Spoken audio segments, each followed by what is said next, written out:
So for this video, I thought it'd be pretty cool to answer a comment question through video format. And so I recently got a comment today, and it's on my video titled "I finally grew my hair in 2025. Why it didn't grow before." So this is the video, and the question was, "Do you think your latest routine would work out without wearing wigs?" And I already responded to it, but I just want to make a video out of it because I'm sure other people have the same question. So, do I think my latest routine, the one that I just posted about for 2026, would work out without wearing the wigs like I did for 2025? So, my short answer is yes. The reason I believe that this routine will help me retain the same amount of hair, if not more, is because the premise remains the same. So what I mean by that is my hair will still be protected in braids, some form of braids. My ends will be covered. And if you are familiar with my last year, so 2025, I wore cornrows underneath the wig, and literally I would just put my hair in a bun under the wig, like that was it. And towards the tail end of 2025, sometimes I didn't wear like a wig cap like at all. I just ditched the wig cap in general. So literally it was like wearing a hat, if I'm being honest. So it's kind of the same. The only thing is that the braids are individual. That's literally the only difference. My braids are individual, but my hair and my ends are still the same in the bun. So that's number one. Those two things stay the same. Number two, what stays the same is my moisturization routine. I do plan to moisturize my hair every other day using water, leave-in conditioner, and then I'll use jojoba oil directly on my scalp once a week. And then maybe every other day I'll also put, excuse me, put just a little bit of a jojoba oil on the braids of my hair.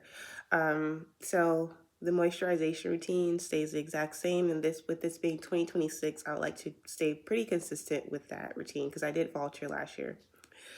The third thing that stays the same, hopefully, like this is key. I think this is this is the defining factor that would make or break this current routine, and that is the fact that I plan to leave my braids in for at least 2 months at a time. So last year for 2025, I kept my cornrows in for one entire month, and at the end of the month, I would take them down, get my hair washed, deep condition, and then blow dry it by my hairstylist. And then towards the end of the year, I decided to do it myself, and that's when I transitioned from no longer going to my hairstylist, and I just did the same steps, but with more care, more patience. And instead of using a blow dryer with the comb attachment, which is what my stylist was using, I used the Rev Air. And I think the Rev Air is significantly better than a comb attachment when you're at home. I understand the purpose of a comb attachment in the salon setting for efficiency, but for the Rev Air, perfect for at-home maintenance. So essentially, that's what I was doing with my hair, keeping my braids in for 1 month at a time. The maximum amount of time I kept my braids in was for 2 months. And so what can make or break this style is if I'm in my head having to take these braids down throughout the month. Because the goal of protective style, one of the goals, sorry, I'm sick, we're getting over a sickness. So one of the goals of protective styling is to leave your hair alone and to not manipulate it.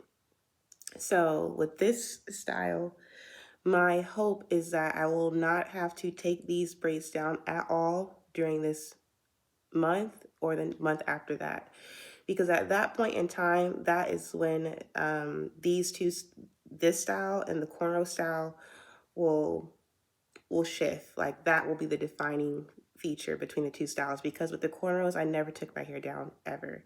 So my goal is to do the same with these braids. Just don't take my braids down for hopefully 2 months. hopefully, no, truly, hopefully 3 months, because I want my trim schedule to match my um, takedown schedule. So that would mean keep them in for 3 months, get my trim at the end of the 3 months.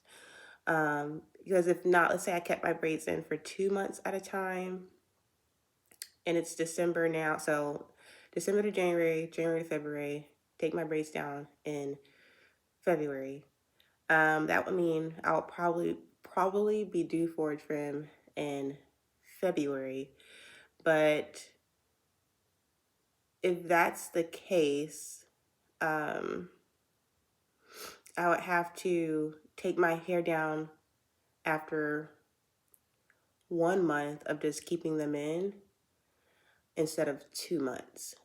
So then for that schedule, it would be keep my braids in for 2 months, take them down, keep them in for 1 month, take them down, get a trim, keep them in for 2 months, take them down, keep it in for 1 month, take it down and get in a trim. So I would have to alternate between 2 and 1. So keep them in for 2, keep them in for 1, keep them in for 2, keep them in 1. So that's an option I could do, but the goal that we're going to reach for is hopefully keep them in for 3 months, but this might not last for 3 months. But we'll see. So that's another important thing about protective styling challenges and these type of hairstyles in general. You have to be willing to adapt. So if something isn't working right, if you find that there's a better method for your hair, you just got to switch it up. You just can't keep doing the same thing and expect to get good results, or continue to do something that you know is not the best for your hair and be mad when you know you could have just did something a while ago. So I will adapt when necessary, and I'll update you guys with that information.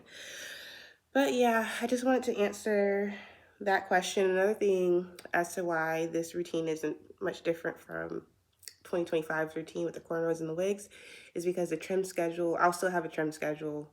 Everything stays the same, essentially. So in summary, um, I do think I'll be able to retain length using this hairstyle without having to rely on wigs, because the foundation of the routine is the same. So the moisturization process is the same. The way in which I protect my ends and buns is the same. I'll be getting consistent trims the same. And I'll be moisturizing my hair the exact same way using the exact same products. The key thing is that for this style, the goal is to not take my hair down for at least 2 months.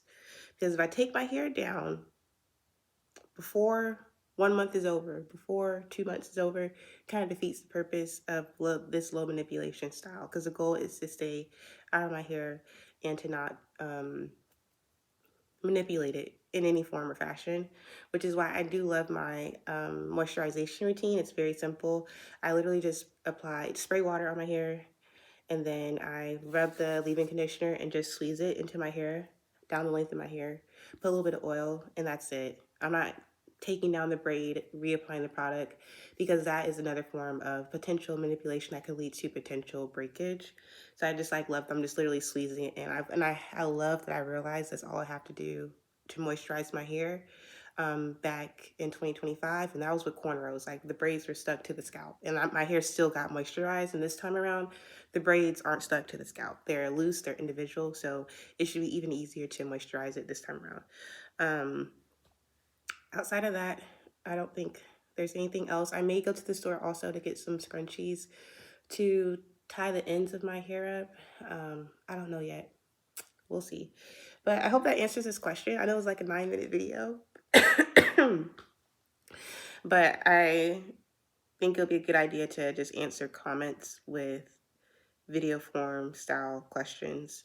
So if you all have any other questions or concerns or comments, I may respond to them in video format. See you in the next one.